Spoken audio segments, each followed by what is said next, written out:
enter the Alpha Sun. Walk-in closets, huge master suites, and all the comfort, quality, and luxury you expect at a price you won't believe.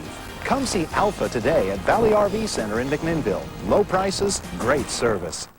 Get ready to get real. Dr. Phil premieres September 16th on Coin TV6.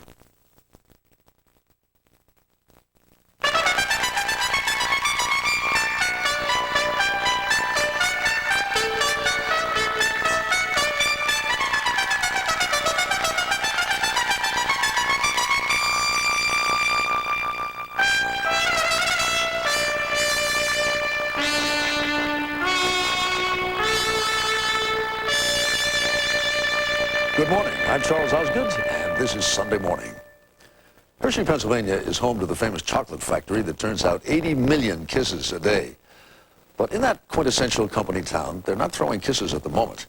Relations between the owners of the company and the town have gone from sweet to bittersweet to completely unsweetened. Correspondent Mika Brzezinski will report our cover story. This town has enjoyed sweet success for nearly 100 years. But now, the home of the Hershey Kiss is also the site of a bitter battle. Pitting the community against a huge charitable trust. We'll unwrap the story later on Sunday Morning.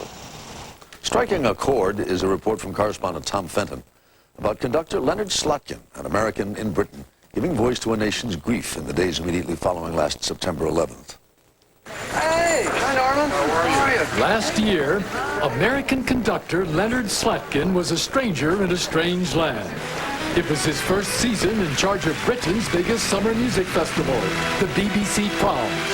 And then came September the 11th. At first, I questioned even if I should be conducting the concert altogether. But he did, bringing the appropriate level of dignity to an occasion for which there could be no precedent. Everyone agreed, Slotkin the American, Slotkin the Californian, had got it right. A night to remember later on Sunday morning. A portrait of an artist this morning from correspondent Martha Teichner. She'll tell us how painter Thomas Eakins turned the tide of artistic convention in 19th century Philadelphia by rocking the boat. Say the name Thomas Eakins, and paintings like these come to mind. Looking at them now, you'd never dream that the man recognized as one of the greatest American painters of all time would ever rock the boat. But he did. In fact, at the end of the 19th century, he was wildly controversial. As we discover this Sunday morning, in the case of Thomas Eakins, looks can be deceiving. There's no mountain high enough for a dance troupe called Project Bandaloop, which Rita Braver will introduce us to. As you shall see, they truly take their calling above and beyond. They soar 2,500 feet above Yosemite National Park. They dance off the Space Needle in Seattle. Later on Sunday morning, we'll find out what it takes to be a member of Project Bandaloop. We'll also travel back to the days of World War II, when a town in the heartland gave America's soldiers the gift of kindness. We remember the day the U.S. dominated the different battlefield, the chessboard, at the height of the Cold War. And with our Dr. Billy Taylor, we will mark the passing of a musical giant, Lionel Hampton. First, on this Labor Day weekend, here are the headlines for this Sunday morning, September 1st, 2002. That suspected hijacker of a Swedish passenger flight received flight training at an American aviation school. From London, Richard Roth reports. Sources confirm that 29-year-old Karim Chatty, a Swedish citizen and a convert to Islam, took flying lessons at a South Carolina aviation school in the mid-90s. As he was about to board a flight from Sweden to England on Thursday, police arrested Chatty for attempted hijacking when a loaded pistol was found in his carry-on baggage. His lawyer says Chatty did not plan to hijack the plane and says there's a reasonable explanation for the weapon, although he's not revealing it. But reports in Sweden claim intelligence sources believe the incident was part of a plan to crash the plane into a U.S. embassy in Europe, and that Chatty may have had accomplices who got away. Other officials in Sweden and the U.S. deny there's any evidence of a plot against U.S. targets. But the incidents added to what a security expert here calls predictable tension in the run-up to September 11th. For Sunday Morning, this is Richard Roth in London. Germany says it may not share what it knows about September 11th conspiracy suspect Zacarias Moussaoui unless it is certain the United States won't execute him. Moussaoui is believed to have links to a Hamburg-based terror group. Passengers on a Delta flight from Atlanta to Philadelphia say a federal air marshal pointed his gun at them yesterday while another marshal detained an unruly passenger. The detained passenger wasn't charged. The Centers for Disease Control say 4 people who got transplants from a Georgia woman who died in a car crash may have contracted the West Nile virus from the donated organs. In sports, no upsets yesterday at the U.S. Open, but 25th seeded American James Blake gave defending champion and top seed Leighton Hewitt a battle, taking him to 5 sets. At match point, Hewitt put Blake away with his 15th ace of the day. Today's matches start at 11 Eastern time here on CBS. The most powerful typhoon to hit the Korean peninsula in years has left dozens dead and destroyed buildings and highways. The only good news is the typhoon is now losing strength. No such problems here. Today should be windy and rainy along the northeast and mid-Atlantic coast, but sunny across the south and lower Midwest with a chance of rain over Minnesota and Wisconsin. The southwest will be hot. The northwest should be windy and cooler. Tomorrow, more rain in the northeast, but a delightful day around the Tennessee Valley and Plains, sun from the Rockies to the Pacific, with a chance of rain over the Midwest. Ahead, Hershey, Pennsylvania's bittersweet dilemma. But first, the day Bobby Fischer turned the tables on the world of chess.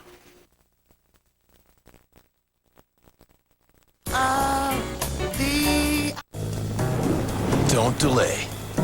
Because 0% APR financing for 5 years on any new 2002 Pontiac ends September 3rd.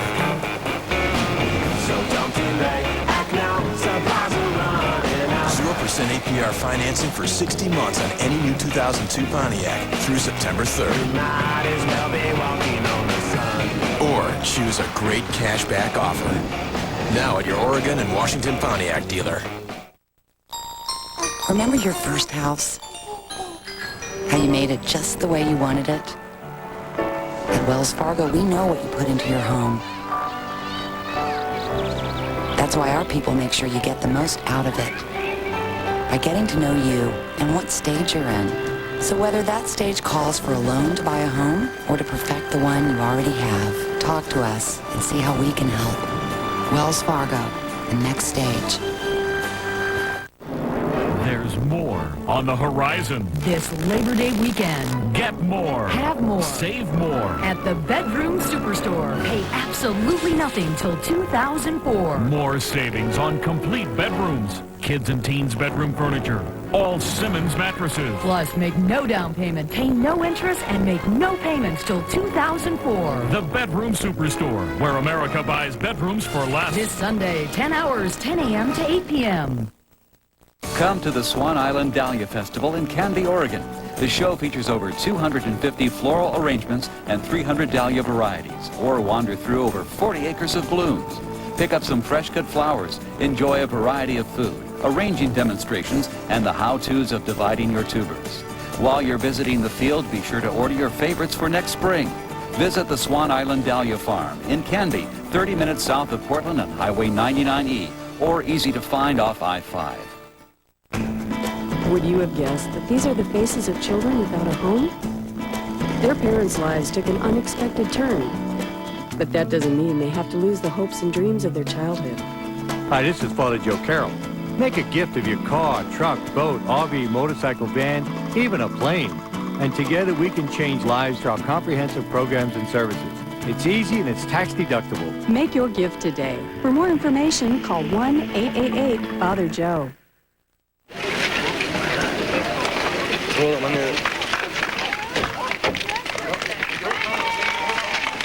And now a page from our Sunday Morning Almanac. September 1st, 1972. 30 years ago today. The day the United States won a Cold War victory in Iceland. For it was on that day that American Bobby Fischer defeated the Soviet Union's Boris Spassky for the chess championship of the world. I am sure that I can beat him. I am sure. Because he is not so strong like he thinks. Spassky was backed by the powerful Soviet chess establishment, which had dominated world competition for 35 years. Mr. Fischer, did you intend to come all along? Fischer, a one-time chess whiz kid from Brooklyn, was largely on his own, relying solely on his own talent and unshakable ego. I used to say I was the best player in the world. Everybody's arrogant, terrible, conceited person, you know. Right. But this is just an obvious fact. For days, Fischer balked over the matchup's terms and conditions and agreed to go to Iceland only after Secretary of State Henry Kissinger personally appealed to him to battle the Russians. The match quickly became a worldwide summertime sensation, punctuated by Fischer's complaints about TV cameras and Soviet charges that secret U.S. ray guns were sabotaging Spassky's game. After a shaky start, Fischer came back strong to defeat the Soviet champion in 21 games. But though he won the championship, he went on to lose public touch with the world. Listen, would you talk to us, Bobby? Bobby, roll the window down. And has become increasingly outrageous with the passing years. Bobby, when are we going to talk to you? Today, Bobby Fischer lives as a recluse. No one knows where he is. But that day in Iceland, everyone knew where he was.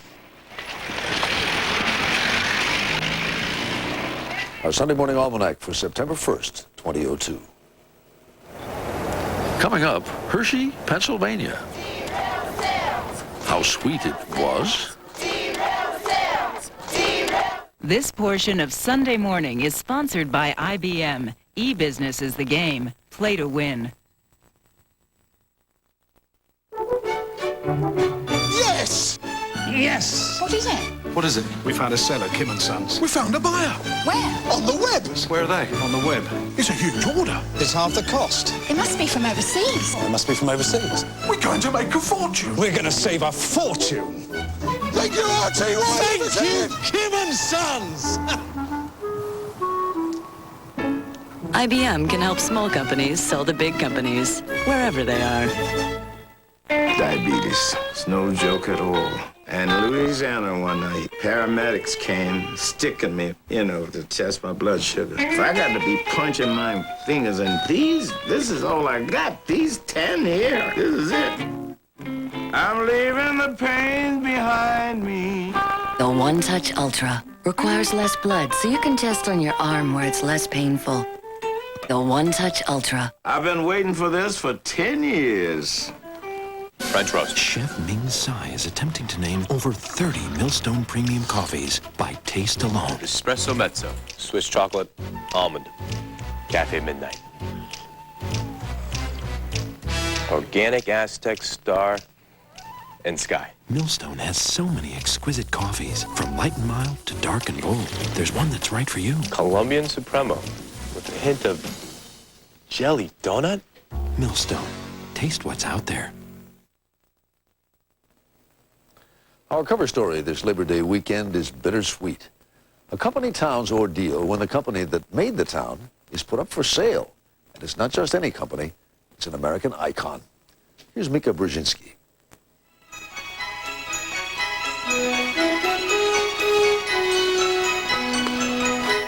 The town of Hershey, Pennsylvania calls itself the sweetest place on earth. A town with streets named Cocoa and Chocolate, where you can visit Chocolate World or ride the roller coaster at Hershey Park. And where, for 100 years now, the smell of chocolate has filled the air. Every time you mention Hershey, hey, we've been through there. Boy, that town smells good. But these days, the sweet air of Hershey, Pennsylvania is filled with bitterness. The chocolate factory is up for sale. As many in Hershey see it, a price tag has been put on the soul of their town. They're selling family in order to gain. That's about as greedy as you can get. But they don't see it that way.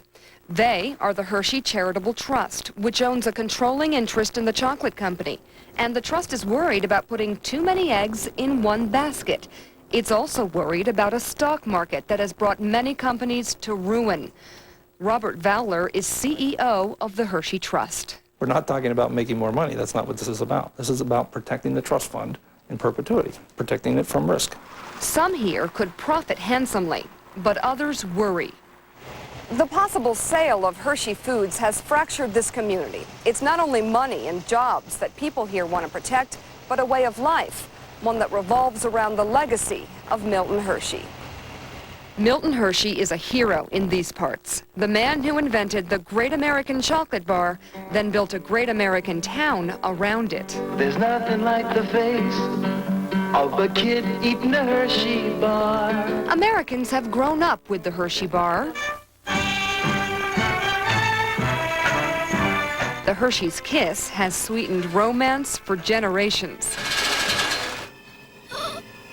And it was Reese's Pieces, another Hershey product, that brought alien and boy together in Steven Spielberg's E.T.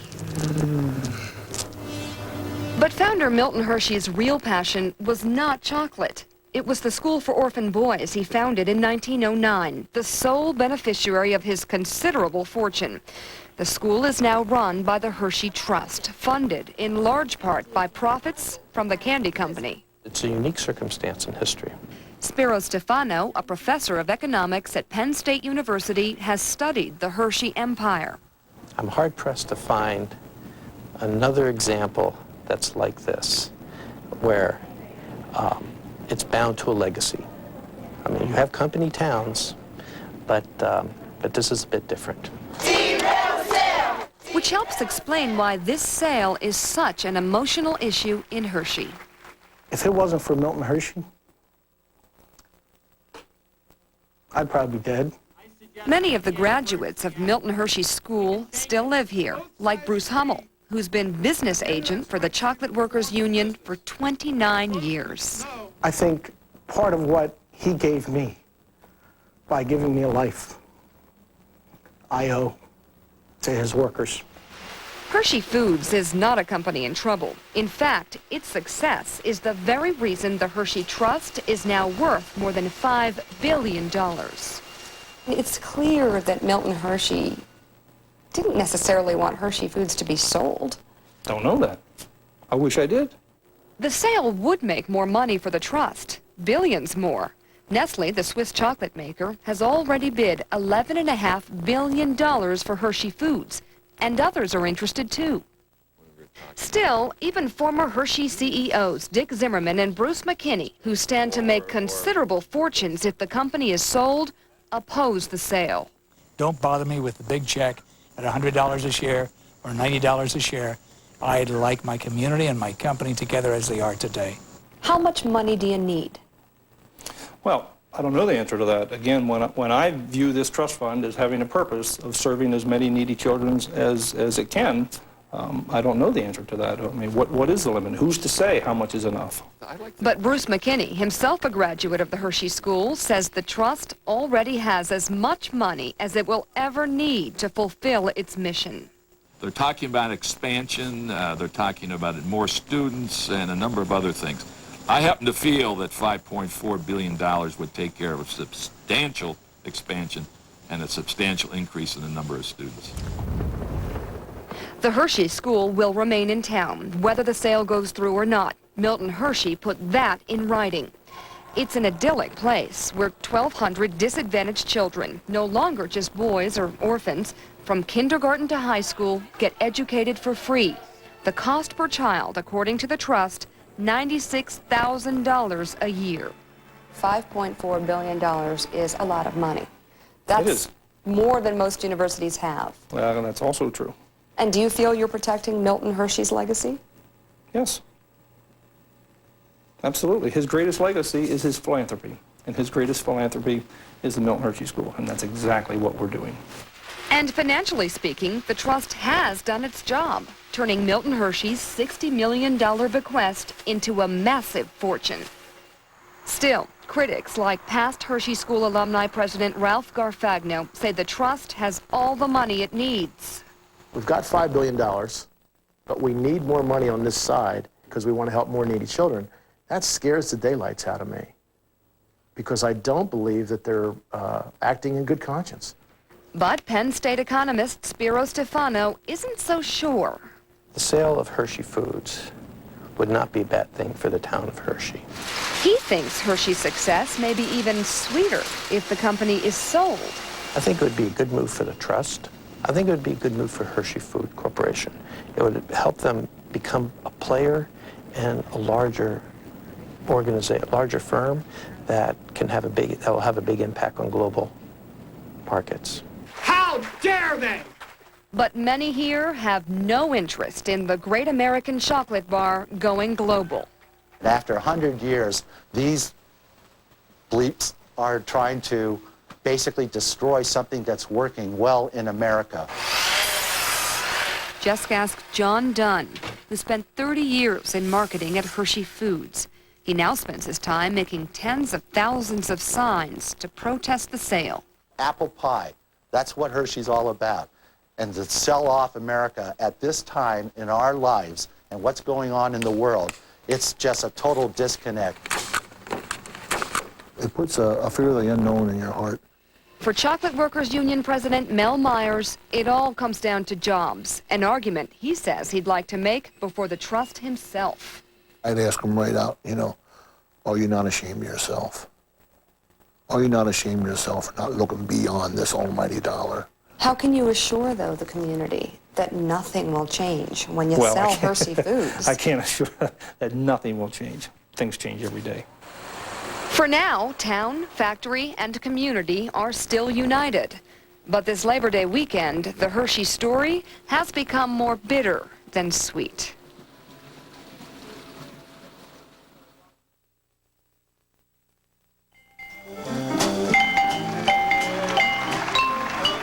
Next, Lionel Hampton and all that jazz.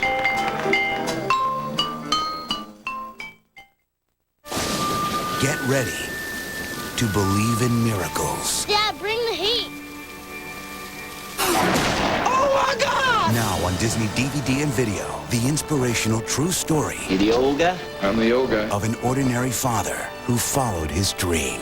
Dennis Quaid. Do you know how many guys can throw the ball 98 miles an hour? Not many. Disney's The Rookie, rated G. Own it now on Disney DVD and video. Well, I'm on my 4th step in the 6 steps to successful wireless emails. Any questions? And it hasn't been easy. How do we wait for email? Very good. What are some of the other ways we wait for email?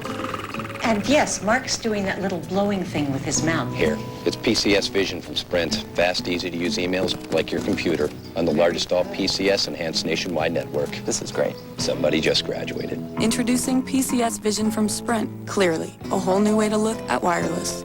Max Factor's Facefinity, the long-lasting 8-hour foundation. Unlike ordinary foundations, Max Factor's Facefinity has perma-wear that keeps it in place. It doesn't shift, it doesn't budge. It lasts beautifully for up to 8 hours. Facefinity from Max Factor, the makeup of makeup artists.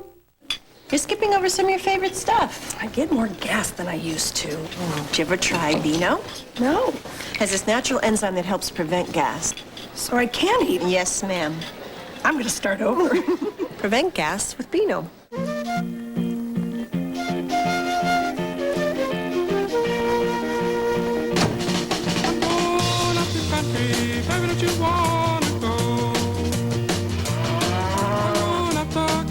What some people will do for the freshness of laundry dried in the cleanest breeze. Introducing a new scent from Tide, Tide Clean Breeze. Perhaps the cleanest scent you can get without the commute. New Tide Clean Breeze, also available in Downy.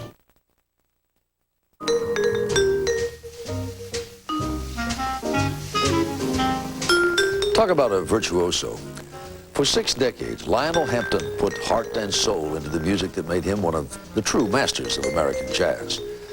Lionel Hampton died yesterday at age 94 in New York. An appreciation now from our Dr. Billy Taylor. The sound of his music is unmistakable.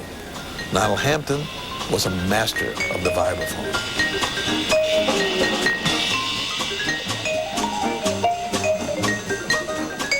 He first played the vibes as a solo instrument on a recording date with Louis Armstrong in 1930. They appeared together in the movie A Song is Born.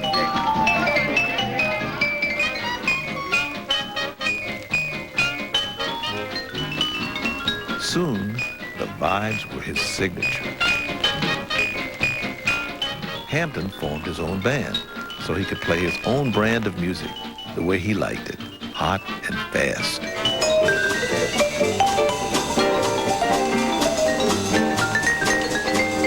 One night, Benny Goodman stopped by.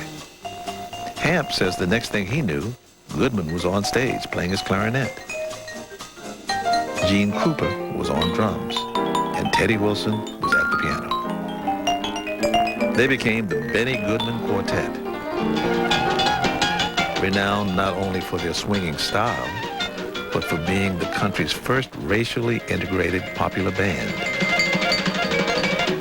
Here they are in the movie Hollywood Hotel.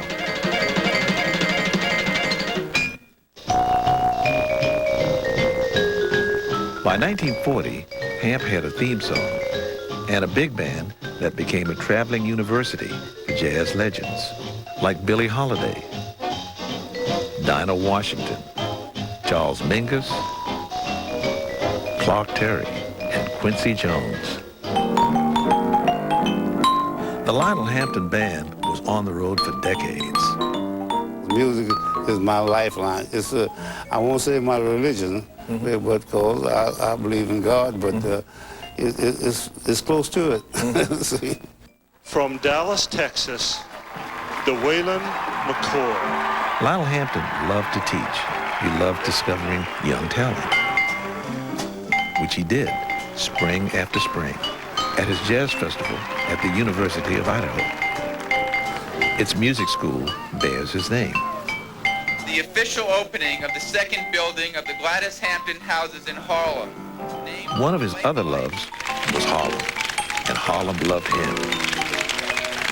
Hamp was a lifetime Republican, but his music crossed party lines. It was Bill Clinton who awarded him the National Medal of Arts in 1997. Lionel Hampton gave everyone he touched good vibes.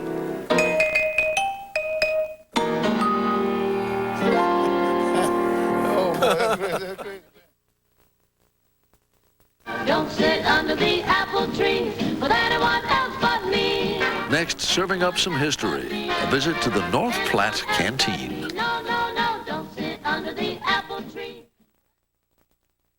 Check out Hack and all the CBS shows on CBS.com.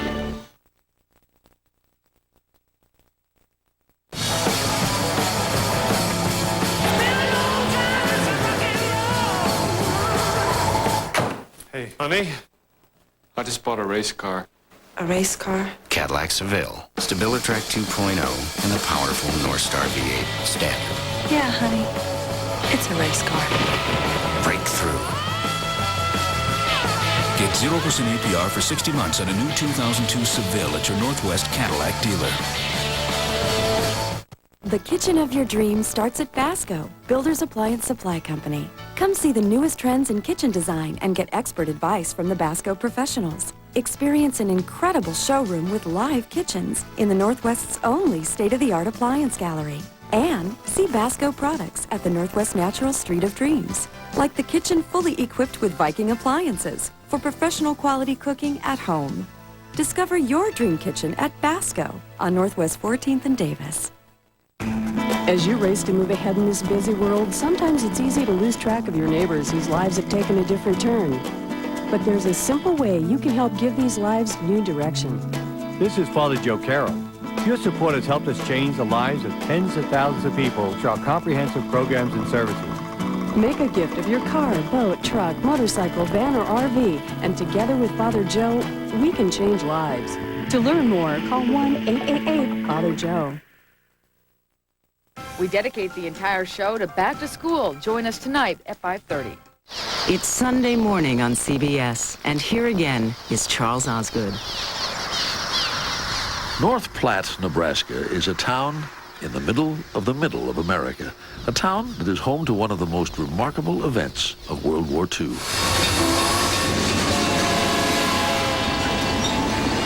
These days, the trains that pass through here are freight trains belonging to the Union Pacific Railroad.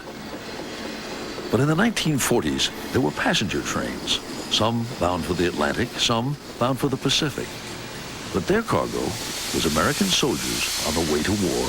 Give me 5 minutes more, only 5 minutes more. More than 6 million of them, 3,000 to 5,000 a day, stopped at North Platte for 10 minutes, 15 minutes if they were lucky, while train crews were switched and the engines refueled. And every single one of them was met by the ladies of the North Platte Canteen. From Christmas Day, 1941, to April 1st, 1946, 7 days a week, 5 a.m. until well after midnight, there were sandwiches and coffee and birthday cakes, smiles and hugs. Don't sit under the apple tree with anyone else but me. Anyone else but me.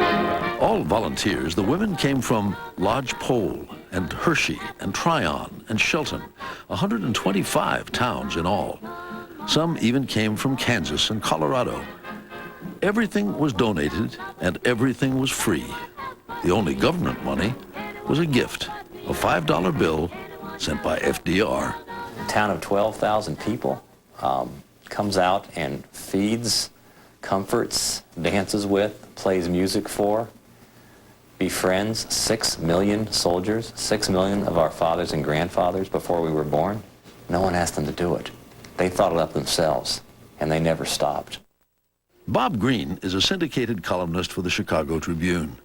He fell in love with North Platte and is the author of Once Upon a Town, The Miracle of the North Platte Canteen.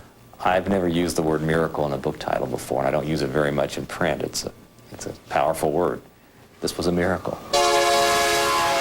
To be sure, Greene isn't the first person to happen upon this town in the middle of America.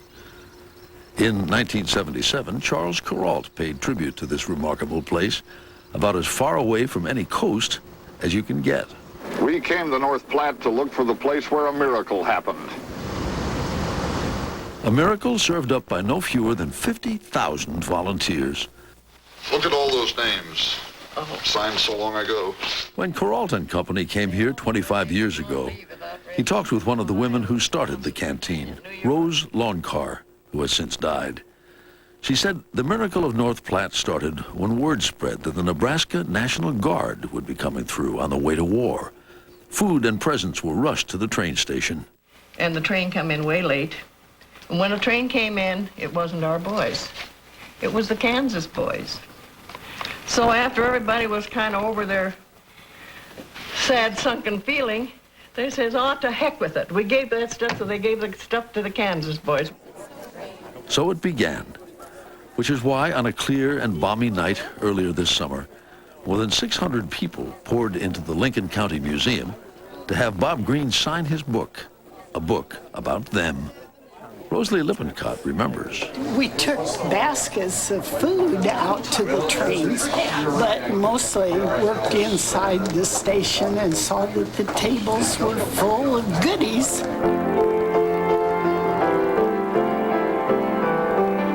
Lloyd Sinovic remembers, too.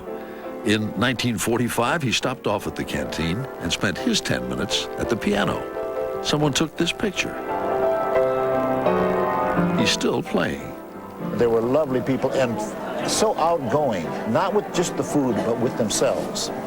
Keep in mind, on a 5-day cross-country trip, this was the only time a soldier could get off the train. Sinovic says they were all homesick and scared. Fellas in the service that were tied in knots in a lot of ways. It gave them 10 minutes of, this is the way it could be. This is the way it should be. John's good, now 82. He's wearing the same uniform he had on the day in 1944 when he stopped at the canteen. That's him running from the canteen to catch the train as it was pulling out.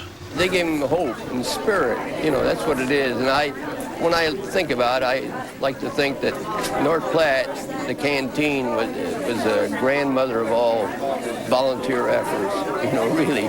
And it's unbelievable.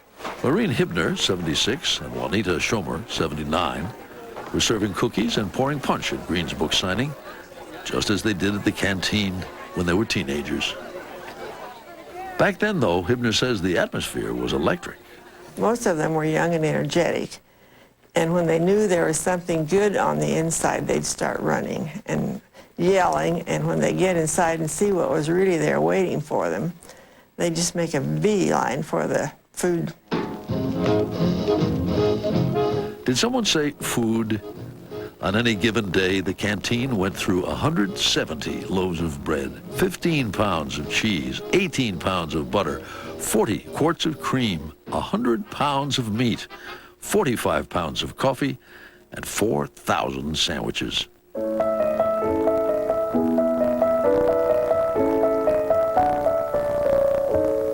This was a time of rationing. This was a time of no gasoline being available. If the people here had sugar, they gave it to the canteen. Lorene Hibner says her parents worried the soldiers might be interested in something more than the food. That they didn't particularly care for us to go down there because we might run off with the soldier boy. Yet some of the women at the canteen put their daughters' names inside popcorn balls so the soldiers would have someone to write to. That would change Ethel Putolf's life. I got my first letter in April of '42, and we got married in September of '44. In recent years, the letters that pour into North Platte are of a different sort. They are letters of thanks. All those boys from Kansas and New York and Maryland and California and Oregon and elsewhere. Remember, millions of thank you letters and counting. Lorene Hibner read one from a soldier's mother. I had a letter yesterday from him, and he told me of the great work you are doing. He said it was the first nice thing that had been done for them. He said, "Mother, you don't know what it means to a fellow so far away from home. I thank you for what you are doing. I will always remember you when I approach the throne of grace." The reason I came here in the first place is I kept having this thought about how do we find the best America there ever was. And I kept thinking about North Platte. The idea that a whole town would decide we will devote our energies for an entire war to strangers, to people we never expect to see again, to people we don't even want to thank us. We certainly don't want their money. That's what happened at the canteen. Passenger trains no longer stop in North Platte. The depot, which housed the canteen, was torn down in 1973. A small park and stone marker honor the days of the canteen. Still, says Bob Green, if you listen carefully. All you have to do is stand there by the tracks and you can hear the trains coming and you can see the soldiers. You're back at the canteen again.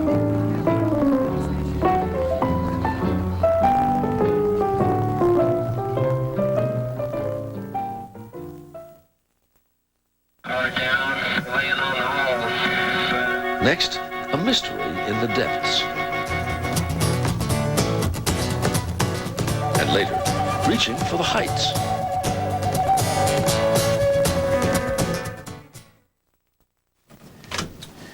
Okay, folks, let's get this party started. Call Seattle. Get McGregor on the phone. Calling him now. Morning. Morning. This is Scott McGregor. I'll be out of the office all day. Please leave a message. That's not like McGregor. McGregor's not there? Great. Excuse me, there's a Mr. McGregor here to see you.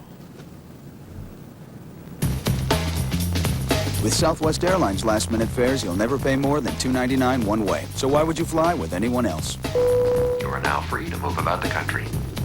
Now through Monday, Zales is having a store-wide sale where you can save up to 60% and more throughout the store. Like this 2-carat diamond bracelet for just $1.99, our lowest price ever. At Zales, the diamond store. I do everything I can to take care of myself, so when choosing a calcium supplement, it had to be Oscal. It has the most concentrated form of calcium, so even though an Oscal tablet is smaller, it has about 60% more calcium than Citracal. Don't take chances, take Oscal.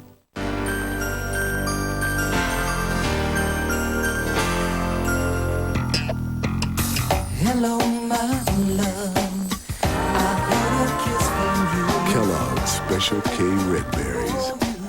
It's got its own crunchy flake and strawberries right inside the box. For those who like a little cereal with their strawberries. Special K red berries. Looking good. Never tasted so great. Hey, can I write a check for this? I just need to see some ID. Hold that thought. Eunice, hi. Come on. Okay, so I was in a movie with an extra, Eunice, whose hairdresser, Wayne, attended Sunday school with Father O'Neill, who plays racquetball with Dr. Sanji, who recently removed the appendix of Kim, who dumped you sophomore year. So you see, we're practically brothers.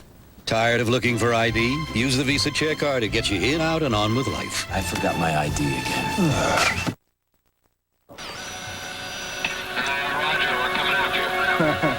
Oh my God, it was it!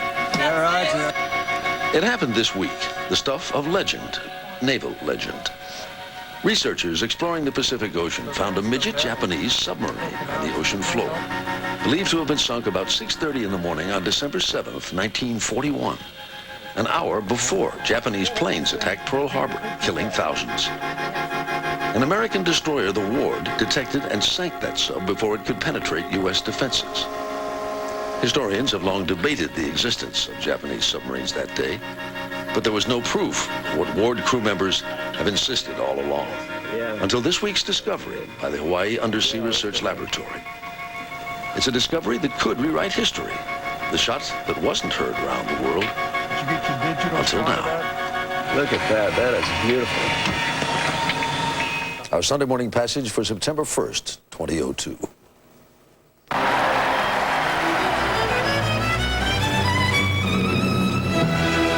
Coming up, Leonard Slatkin and Britain's world-famous Proms making beautiful music.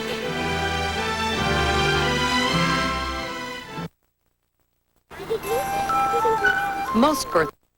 This Coin 6 news segment is brought to you by Miller Paint. Everybody, join the club. Make a tuna snacker, a peanut butter stacker, a tasty chili scoop. Join the club. Cover it with cheese, or plain if you please. Soup of tomato soup. Join the club. It's Keebler Club Crackers. Light, buttery taste that works magic with dips, salads, everything. Life's tastier when you join the club. Club's taste makes it great. Irresistible. Join the club. We've got an incredible collection of shells, and every one of them is shaped like a gas station. Stop in soon.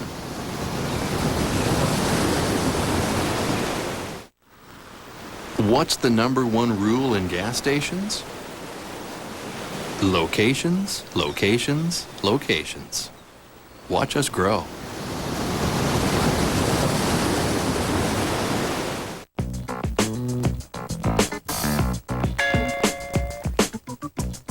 Favorable. Having an outcome that is in one's best interest. The 2002 Honda Clearance. The once-a-year opportunity for special savings on all available Accords. The odds are definitely in your favor. The 2002 Honda Clearance. Lucky you. When I wear black, even a little dandruff shows. And my old dandruff shampoo just wasn't cutting it. So I switched to Selsun Blue Moisturizing Shampoo. Doctor recommended for flakes and itch, with aloe and moisturizers for healthier hair and scalp. Never wear black without the blue. Selsun Blue. I want to get the weight off. And keep it off. Introducing all-natural Dexatrim Results. Nutrition-based results combines antioxidants, vitamins, minerals, 6 natural energy sources, and fat burners. The weight stayed off. I finally did it. New Dexatrim Results. Look better, feel better getting there. Separated by a common language. But music is the universal language, and an American conductor in London recently proved both of the above, striking just the right chord with the Proms, the BBC Summer Music Festival, immediately after the trauma of September 11th. Tom Fenton tells us how.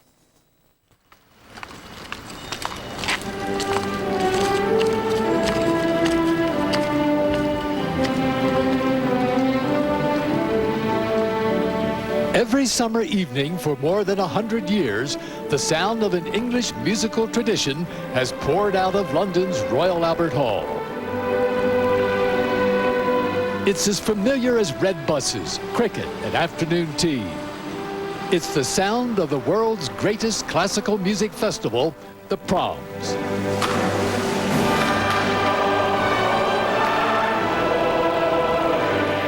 a feast of Englishness which began when the British had an empire and ruled the world. For years, I've had a passion about English music and its musicians and its history, and perhaps that comes from an opinion of mine that American music in the 20th century parallels quite well English music. Hey, hi Norman. How are you? For the first time last year, an American conductor was at the helm of this great festival. Leonard Slatkin, the man who turned round the fortunes of the St. Louis Symphony, the man who leads the National Symphony Orchestra in Washington, was in the middle of his first season in London as chief conductor of the BBC's Symphony Orchestra. That alone was a daunting task. It's not like anything else in the world. We have nothing in America that is remotely like this. You have to remember that you have these 4,000 people who are seated, 1,000 people who on the day of the concert buy their tickets to stand there. This is probably the world's first interactive audience. We tend to think of audiences as being a passive group, that they just sit, they listen, they applaud, they go home. Not the promenaders.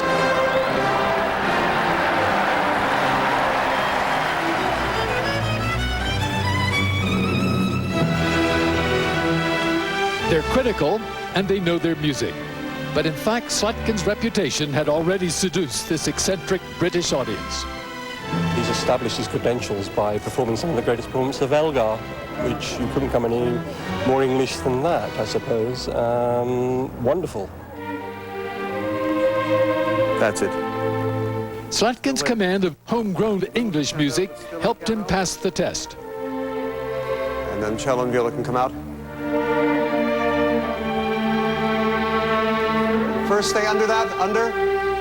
Get that right, and you're accepted. Dolce accent, not too much. I think more people from the outside have to take it up and give it a broader approach. People think of me that way a little bit. Here I am, come from the outside, do Elgar, Walton, Vaughan Williams, Tippett, whoever it happens to be, and all of a sudden the music opens up to the English themselves. In the brass set, the chorale, instead of forte diminuendo, do it as a forte piano. Slatkin was on a roll. He was confident his season would be a triumph, although he knew the pinnacle, the fabled last night, would be a challenge. Last night is very special, kind of a crazy mixture of concert and party and patriotic symbolism and ultimately very moving event. And this is where the audience gets very involved. They clap along with the music, they whistle, they stomp, they set off air horns. It's quite spectacular.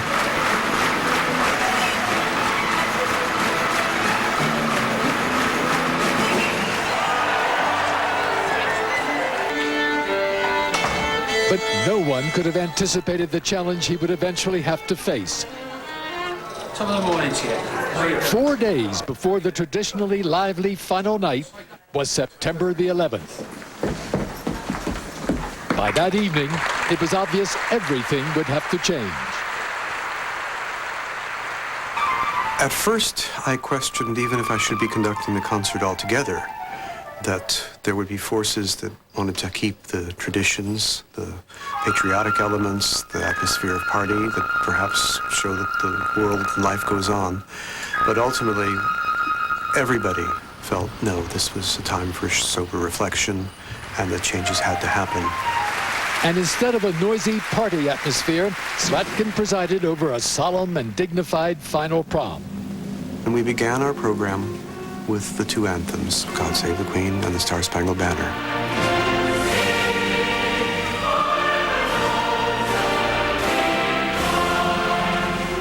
And never in my experience have I heard the words of the American anthem sung with such fervor and passion as I heard from the 7,000 people in that hall that night. It was astonishing.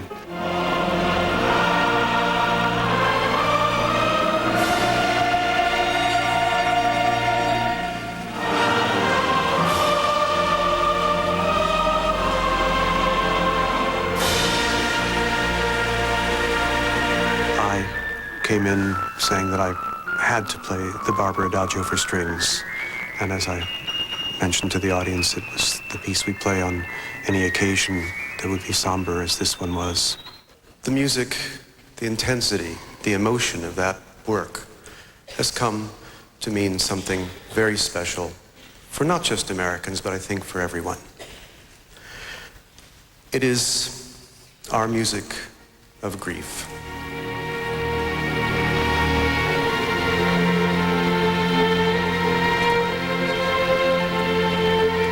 The heart-rending lament of Samuel Barber's Adagio for strings pouring out of London's Royal Albert Hall that night set the perfect tone.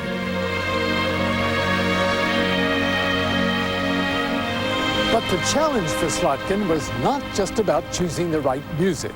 It's also his job as chief conductor to give an end-of-season speech. It's become the tradition that the maestro takes on his audience, delivering a speech that is funny and irreverent. That had to change too. I think that you were curious about how I would come as an American on this platform, what I was going to do to the great traditions of the last night. I was curious about what you were going to do to me. It's not for me to speak on behalf of the American public, but all of us are so moved and touched by everything you have done over these last horrific 4 days. We finished the concert here, and I went back to the dressing room, and I did something I never do. I always leave the door open for people to come and see me. But this time I closed the door, and I collapsed. I literally broke down from the sheer emotion of the night.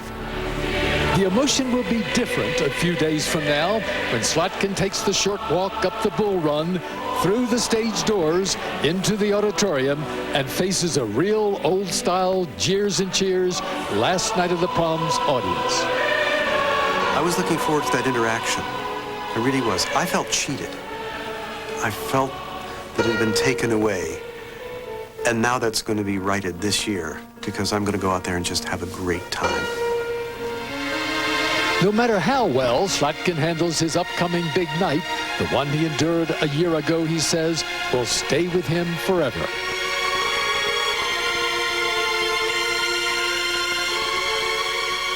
What we learned from that night in this hall was that music becomes two things. It becomes a healing force, and that no matter what happens, no matter, you can take down a physical structure, but you cannot take down the spirit of human beings, and that spirit is exemplified in their music.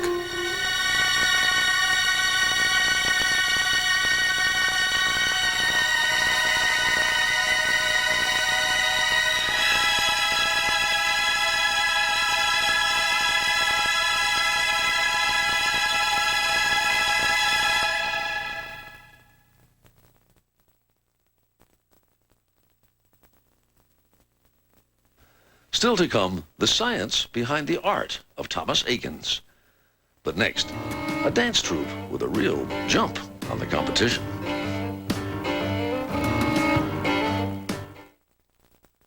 Tonight, find out why Raymond's been nominated for 11 Emmys. The counter tasted funny. What are you doing licking the counter? I saw something that looked like jelly. Then, new night. Heard if I do this? Same attitude. I thought you took an oath to help people. I had my fingers crossed. Catch Becker on his new night, right after a special Everybody Loves Raymond, CBS Tonight. From the producers of ER comes Presidio Mad, premieres September 25th. Tick-tock. Time's a wasted. However you say it, you don't have long at your Chevy dealer. Because Chevy is now offering 0% APR for 60 months on Chevy Tahoe, Suburban, and Avalanche. But you better hurry. This offer ends September 3rd.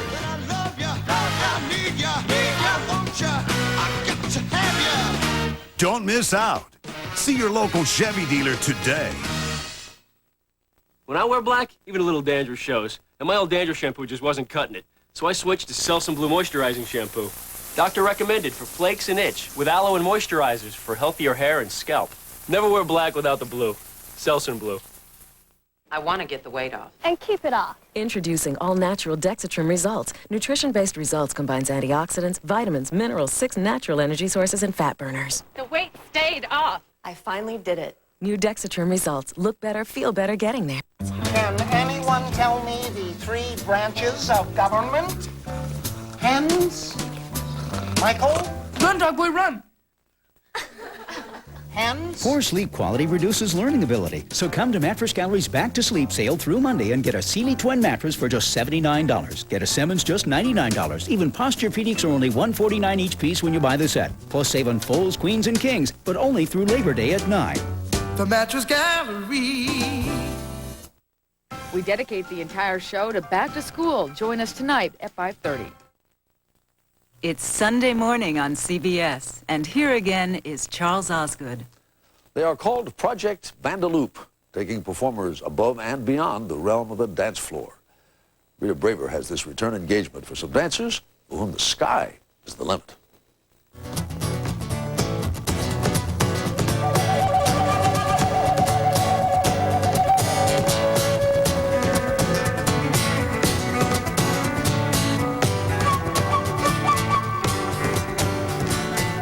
No, this is not a special effect. These people really are dancing 2,500 feet over Yosemite National Park.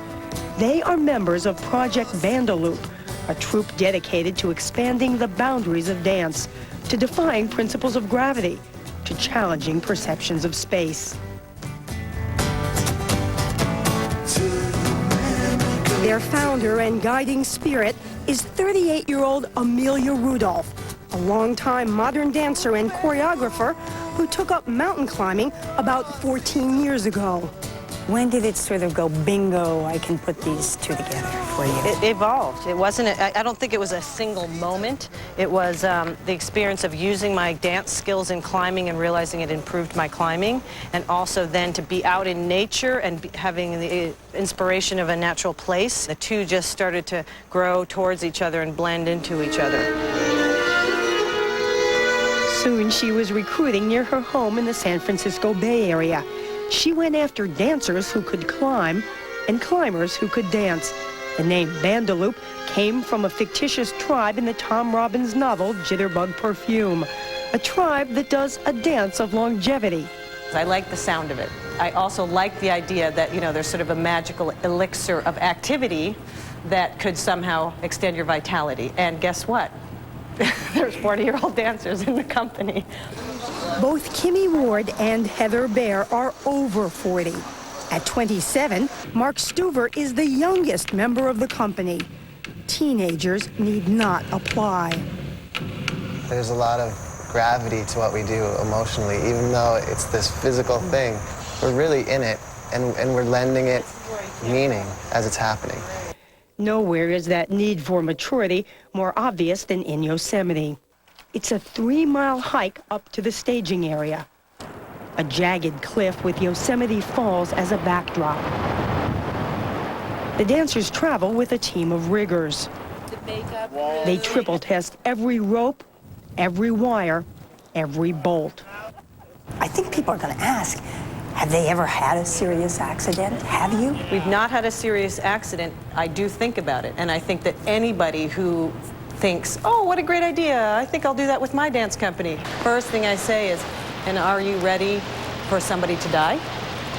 And that just wakes them right up. Like, they don't even, like, that doesn't even occur to them. I never forget that, you know, gravity doesn't take a lunch break.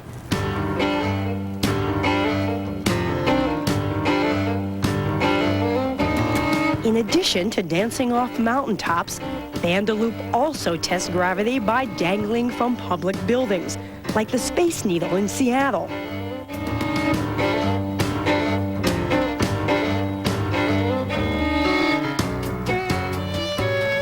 And believe it or not, Rudolph insists that her delight in this comes not from the sense of risk, but from the knowledge that she is exploring the relationship of gravity to movement. You love it for the dance. I love it for the dance. I love it for the recreation of gravity. I love it for the redefinition of what a dance floor is. I love it for the redefinition of architecture, for the redefinition or to see performance in a different way. It was Vandaloop's different take on the world that brought the funding for this work in Yosemite. Wolf Trap, the National Park for the Performing Arts, was launching a series of special projects to celebrate America's other national parks. Wolf Trap president Terrence Jones fell in love when he watched a tape of Bandaloop in action. And I saw this incredible communion, if you will, between nature and sport and the physical environment. I thought, yeah, this is it. This is exactly what we're trying to do. It took 2 years of planning and almost $1 million to line up the project. Then a week of rehearsal on the mountaintop. And the dance floor was about 200 feet down from the top of the cliff. So we would rappel down those 200 feet to get into place. What makes you want to do something like that? Fly over Yosemite? Dancer Kimmy Ward. I think it's the beauty of it, and there's just this freedom, the expanding space that just keeps going and going and going. Is it as scary as it looks? Do we make it look scary? I don't know. Yeah, it looks. I think certainly psychologically there is that moment where, for the first time when you're settling into your rope, when, okay, is it all going to work again this time? But once you get in there and you settle in and you realize, yes, it's okay.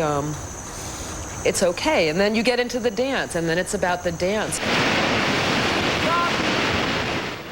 The dancers shed their climbing clothes and move on to what they call a dance floor. They float and fly and twirl and spin and travel into a mystical dimension.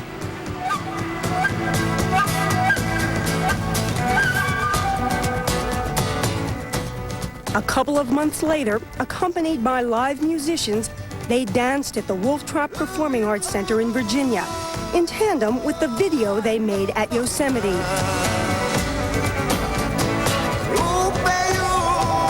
Theater performances are rare for Bandaloop, and as you might imagine, theirs is not the sort of work that brings in much money. So the troupe depends mostly on grants.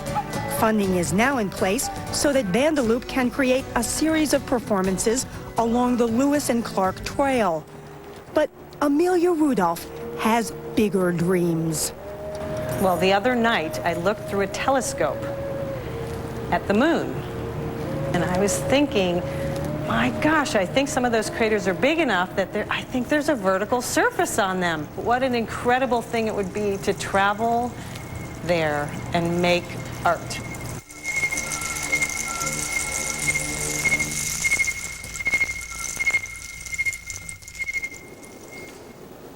Ahead, the cutting-edge career of painter Thomas Akins. This portion of Sunday Morning is sponsored by Infiniti, makers of innovative high-performance premium vehicles.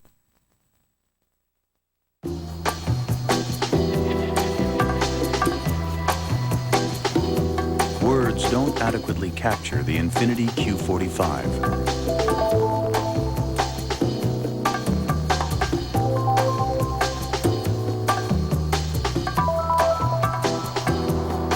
But some come closer than others. The 340 horsepower Q45 from Infiniti. You have an appetite for the men in this town. It's the men who have the appetite. Where is he? Who? My husband. You have to be a little more specific. Trevor Williams. Ah, Trevor. How he begs for my peach and pecan pancakes. Brought to you by new Uncle Ben's Breakfast Bowls. 8 tempting varieties like peach and pecan pancakes. Uncle Ben's Breakfast Bowls. Delicious, easy, perfect. So he likes it hot. And fast. French toast. Smart move, Dave. Consolidated with Dell PowerEdge servers. Highly available, highly scalable. Intel Xeon processors. Cuts costs across the board. So you're not gonna miss those old servers, right? Oh, Tony. What did you do with the old servers? Nothing. That's our drinking fountain, isn't it? You mean Hydra? Find out how you can cut costs across your enterprise. Easy as Dell. Call or go online today.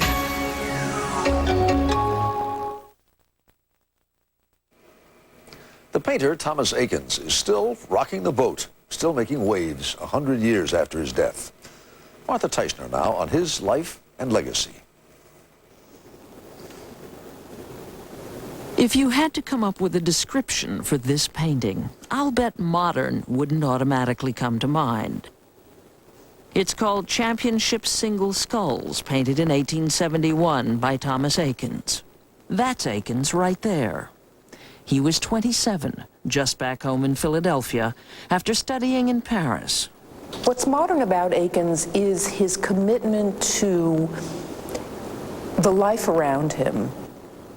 His subjects are his own experience, the common experience of Philadelphia, people like himself. According to Barbara Weinberg, curator of American painting and sculpture at the Metropolitan Museum of Art in New York, Eakins was as out there in his day as any artist we consider controversial today. He's really something. Yeah, beautiful. Just gorgeous. In 2002, his work may not seem very radical, but in the 1870s, few American artists considered sports or anything else Eakins was painting worthy subject matter. The paintings are part of a major Eakins exhibition currently at the Met. Eakins dressed and acted like a working man instead of a dandy, a gentleman painter, thumbing his nose at the Philadelphia art establishment. He almost always seemed to be pushing the edge of the envelope of Philadelphia decorum, being a kind of renegade, not necessarily a bad guy, but someone who was indifferent to convention. Today, we look at this painting, The Gross Clinic, and say, yikes, that was medicine back then? This was the way medicine was taught in this period. No surgical gloves, no gowns. But in 1875, when Eakins painted it, Dr. Gross was literally at the cutting edge of medical science. Doctors loved the painting, but the art world was scandalized. The prevailing opinion, gross was the right name for it. Gross looks excellent. Look at the bloody hand and the white on his forehead. Now it is widely regarded as the best American painting of the entire 19th century, in part because it was bold and new. He is the real artist-scientist, and there's no one like him, I think, in the entire history of art. An artist who is so concerned with the scientific underpinnings of appearance, who heroized physicians and other scientists, and who made science an integral part of his own activity. Thomas Eakins studied anatomy in medical school as well as art school. He was so obsessed with getting the human form right. Everything he painted had to be exact and true. Just look at this sketch for one of his rowing paintings. The reflection of every ripple is mathematically calculated. Looking at this and looking at the rowing paintings, it's almost as if, with a diagram like this, he is trying to create a photographic snapshot of what he wants to paint. Absolutely.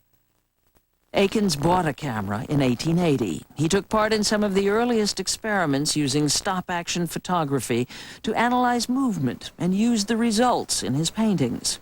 Even that was controversial. Looking at this picture, a prominent art critic wrote, "The result may be scientifically true, but, I think, artistically false." But it was his nudes that really got him into trouble, not so much the fact that nudes appeared in his paintings. Rather, who modeled for him and under what circumstances. These photographs of Eakins and his students, male and female, hint at the scandal. He was head of the art school at the Pennsylvania Academy of Fine Arts. After he had received several warnings, there was a moment in 1886 when Eakins, in the course of an anatomy lecture, removed the loincloth from a nude male model in a class that included women, and that was the last straw. The Board of Trustees said, essentially, we've warned you, but you've now gone too far. You must either reform your ways or resign, and Akins chose to resign. Most of his men students resigned with him. So here's Akins, 41 years old, a very big deal on the Philadelphia art scene by that time, suddenly a complete outcast. One after another, the arts organizations Akins belonged to threw him out.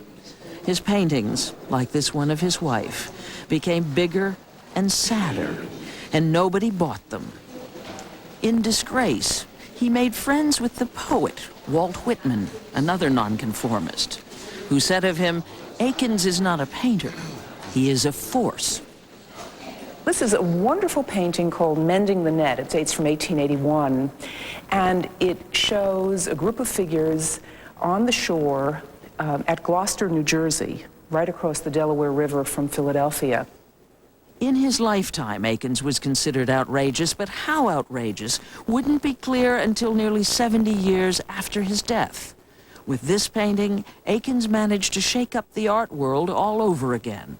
Just recently, it's been discovered that Akins constructed it by projecting photographs onto his canvas, tracing the edges of those photographs, and then painting in the forms.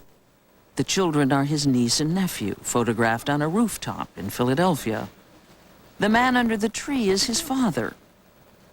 Akins took at least 30 pictures of the geese. How is his little secret, his bombshell, discovered? In 1985, the Pennsylvania Academy of Fine Arts acquired a huge Akins archive that had belonged to one of the artist's students.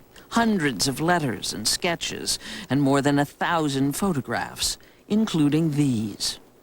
He was an original thinker and a tribute to the whole world of art and how it has moved forward. Why is this not cheating? I think what Akins was doing here was not cheating, but rather, as the artist-scientist, exploring all of the possible resources and saying, you know, I'm going to try this.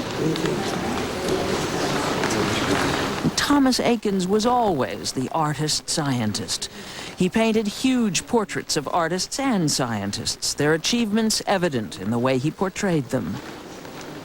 Even in the tough years when the art world turned its back on him, he continued to paint people he liked, people he admired.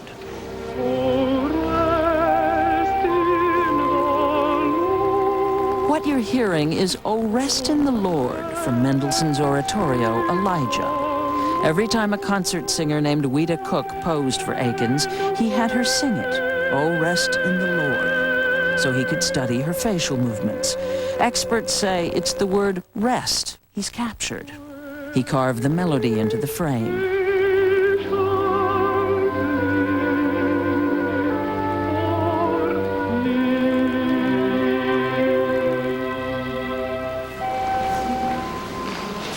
In 1889, a group of medical students commissioned Akins to paint a portrait of their professor, Surgeon David Hayes Agnew, who was retiring.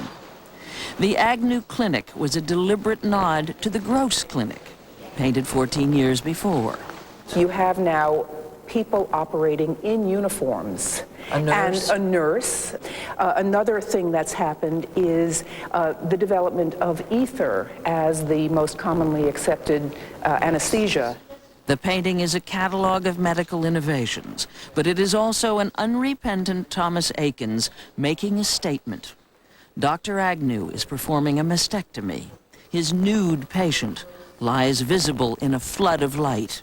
The painting is truly shocking in ways that the Gross, in fact, is not. I think we have to assume that Akins was once again trying to find the edge of acceptability. When Thomas Akins was 24, studying painting in Paris, he wrote home, "I love sunlight and children and beautiful women and men, their heads and hands, and most everything I see, and someday I expect to paint them." But look at these portraits painted late in his career. Where had his optimism, his exuberance gone? These are the people closest to him, his wife, his father-in-law, his friends. We look at their faces and wonder what price they paid for his defiance. Akins painted this self-portrait in 1902, an honest, unsparing look at a man worn down by his life. His ego was sustained by the belief that he was a great artist whose time had not yet come, who was not yet understood. By the time Thomas Akins died in 1916 at the age of 71, the art world had begun to change its mind about his uncompromising realism. Today, he is regarded as one of the greatest American painters who ever lived.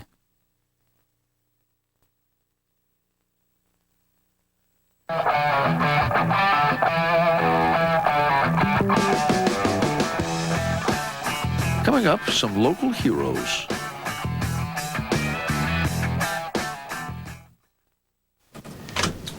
Okay, folks, let's get this party started. Call Seattle. Get McGregor on the phone. Calling him now. Morning. Morning. This is Scott McGregor. I'll be out of the office all day. Please leave a message. That's not like McGregor. McGregor's not there? Great. Excuse me, there's a Mr. McGregor here to see you. With Southwest Airlines last-minute fares, you'll never pay more than $2.99 one way. So why would you fly with anyone else? You are now free to move about the country. Counting sheep will never be out of work again. Welcome to heaven.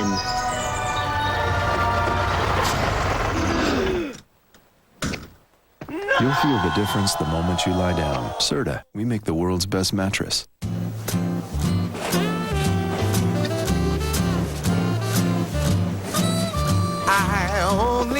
How can a cereal so simple taste so good? Life is full of surprises. Do you know the warning signs of osteoporosis? Unfortunately, there aren't any. That's why I got a bone density test. It's quick and painless. Ask your doctor about a bone density test and if Fosamax Once Weekly is right for you. Fosamax Once Weekly is for postmenopausal women at risk for or with osteoporosis. It's proven to help reverse bone loss. You should not use Fosamax if you have certain disorders of the esophagus, are unable to stand or sit upright for 30 minutes, have severe kidney disease or low blood calcium. Use with caution if you have stomach or digestive problems. Stop taking Fosamax and tell your doctor if you develop new or worsening heartburn, difficult or painful swallowing, or chest pain, because these may be signs of serious upper digestive problems. Why wait? Ask your doctor about a bone density test.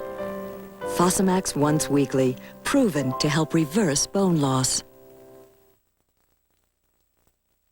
This portion of Sunday Morning is sponsored by Fosamax. Talk to your doctor about Fosamax.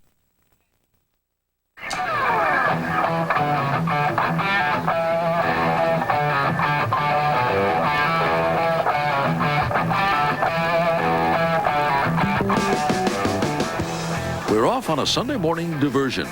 Destination, Philadelphia. To streets where art has transformed a community.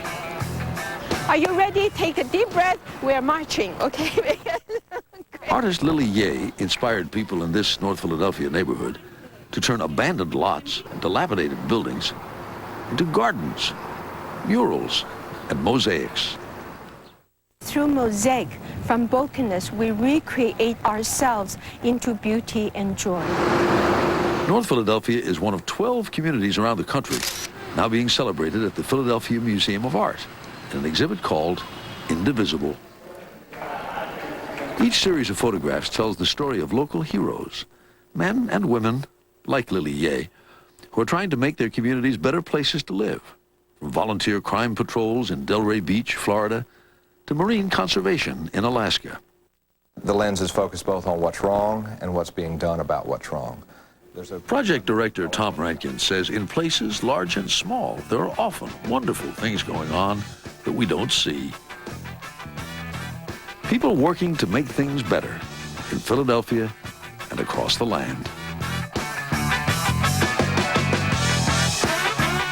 To suggest a diversion to us, check our website at cbsnews.com.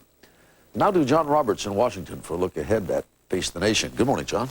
Good morning to you, Charles. Saber rattling against Iraq in the upcoming midterm elections. We'll talk with the two chairmen of the national political committees and as well Tom Friedman of the New York Times. Stay with us. Face the Nation just ahead. Thank you, John Roberts. We'll be watching. And ahead now on Sunday morning, remembering Elliot Bernstein, a Sunday morning original.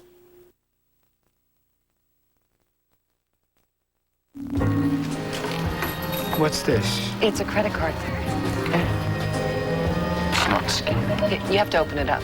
Introducing Discover to Go. That's a crazy-looking credit card. Wow, look at that. A great new way to carry your Discover card. Wipe it through there and there we've got it. There's a place for my keys. I love it. It's new. I figured that one out, Frank. Very futuristic. Same account numbers, same cashback bonus program, but not like any credit card you've seen before. Liquid. Riveting. Hypnotic. Aggressive. Of all the thrilling lines that Nissan brings you, this may be our most interesting. The bottom line at the Nissan National Sales Event. Take advantage of 0.9 APR financing on almost every Nissan. But hurry, September 3rd is the end of the line. Nissan. It has a sleek all-in-one design like the Apple iMac computer, only it's faster.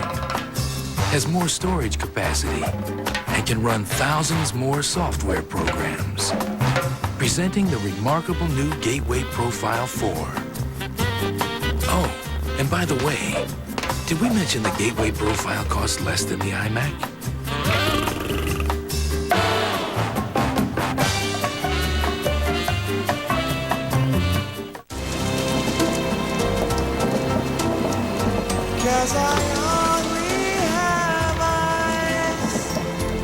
How can a cereal so simple taste so good? Life is full of surprises. Got back pain? All right, here's what you do. Make a beeline for the pain reliever aisle. And grab the powerful pain reliever that gives you 8 hours of heat to relax your tight muscles. Yeah! Thermacare heat wraps for back, neck, and menstrual pain.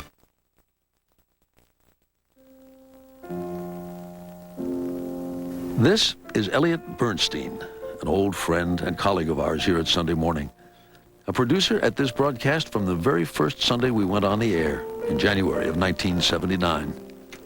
Elliot died this past week at age 68. He was smart and tough and compassionate and curious about almost everything. He spoke his mind, and he'd go anywhere for a good story. Elliot traveled to Grand Forks, North Dakota to tell the story of a flood, to Alaska for the Exxon Valdez disaster, and to France to meet Pablo Picasso's granddaughter. What our audience normally sees on Sunday morning are the correspondents. What you don't see are the people behind the scenes. A Sunday, a park, not Saigon, but Phoenix, Arizona. On our very first broadcast, Elliot, along with correspondent Morton Dean, reported about refugees from Vietnam streaming into the United States after the fall of Saigon. The questions they asked were simple. Could America absorb so many people? Could they become Americans? That idea of citizenship was important to Elliot. He returned to the theme time and again. One 4th of July, he and Charles Kuralt traveled to Virginia, to Monticello, Thomas Jefferson's home. On his front lawn, 97 people of 28 nationalities were about to become citizens of the country he declared free for us and them. When an earthquake devastated the Basilica of St. Francis of Assisi in Italy, he and correspondent Morley Safer went to see for themselves and came back with an extraordinary glimpse of the resurrection of that great church. Those photographs are the only clues to solving perhaps the largest, the hardest, most frustrating jigsaw puzzle in history. Whenever Elliot Bernstein cast about for a good story, you never knew what would catch his interest. It might be something as far away as life in Russia and the collapse of communism. I was a hardcore communist. Or as close to home as his daughter Julie when she was helping to coach Special Olympics skaters. Skating is a sport of privileged kids. And I think that it's important that we stop and think about how we can use what we were so fortunate to have to help other people. Many of Elliot's stories were about grace under pressure, Hemingway's definition of courage. You have 4 parts to your blood. It's called platelets. Take your story about a little boy named Louis Charduli, who was suffering from osteopetrosis, a bone disease that causes pain, blindness, and ultimately death. He continued to fool the experts. He lived. Maybe spirit has something to do with it, his and his family's. Elliot loved his work. He loved his 4 children, his new grandchild, and his wife, Marcy. When he was diagnosed with multiple myeloma almost 4 years ago, he continued to work. It was hard at times, painful most of the time, but he continued to work. Grace under pressure. There is no simple way to explain a life. Only life itself does that.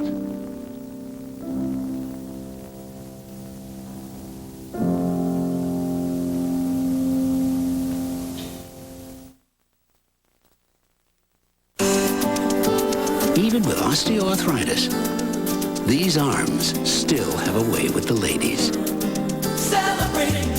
These legs hardly miss a beat. And these hands. Oh, these hands haven't lost their touch. Celebrate. There's Celebrex. Just one Celebrex lasts 24 hours and provides powerful arthritis pain relief that is non-narcotic. People with aspirin-sensitive asthma or allergic reactions due to aspirin or other arthritis medicines or certain drugs called sulfonamide should not take Celebrex. In rare cases, serious stomach problems such as bleeding can occur without warning. Tell your doctor if you have kidney or liver problems. Ask your doctor if prescription Celebrex is right for you.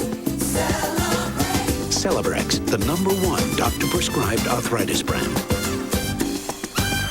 To a kid, this is getting ready. I won't forget my lines.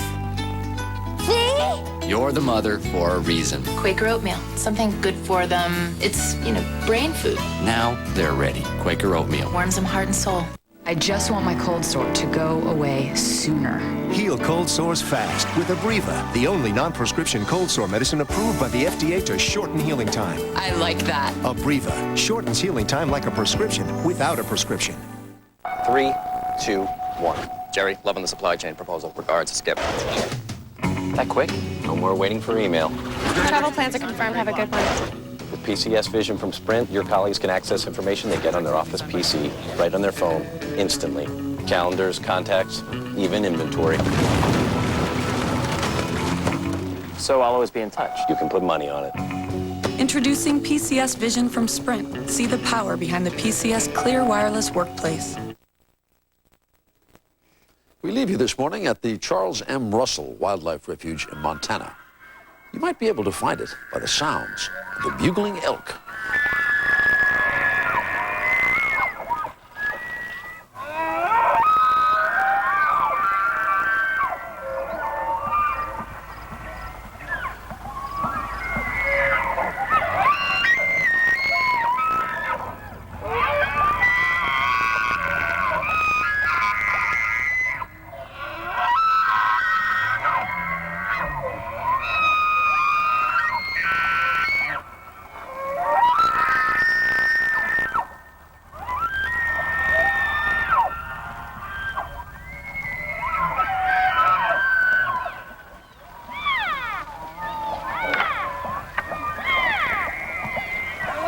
The bugling elk of Montana. I'm Charles Osgood. We hope you have an enjoyable holiday weekend and that you'll join us when we blow our bugle again next Sunday morning. Until then, I'll see you on the radio.